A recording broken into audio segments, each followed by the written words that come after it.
আগামী দিনে শিক্ষা শুধু ডিগ্রি ভিত্তিক হবে না, কর্মমুখী শিক্ষায় সরকারের অগ্রাধিকার বলে মন্তব্য করেছেন প্রাথমিক ও গণশিক্ষা প্রতিমন্ত্রী ববি হাজরাজ।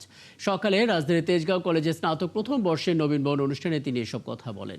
এ সময় বিগত সরকারের সমালোচনা করে মন্ত্রী বলেন, এর আগের দিনগুলোতে ডিগ্রির ব্যবসা হয়েছে, দীর্ঘদিনের দুর্নীতি, অব্যবস্থাপনা এবং পরিকল্পনার ঘাটতির কারণে শিক্ষার মান ক্ষতিগ্রস্ত হয়েছে।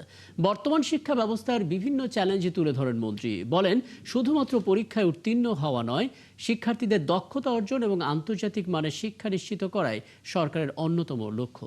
হয়তো অন্যায় হয়েছে, করাপশন হয়েছে, মানে দুর্নীতি হয়েছে এবং অব্যবস্থাপনা হয়েছে, যার মাধ্যমে আমরা এমন একটা জায়গায় এসেছি যে আমাদের ডিগ্রিধারী সমাজ শিক্ষিত সঠিকভাবে হতে পারেনি। এত বছর ডিগ্রির ব্যবসা চলেছে। আগামী দিনগুলোতে আমরা চাই না আপনারা এই ডিগ্রির ব্যবসায় আর কোনোদিন আহত হন।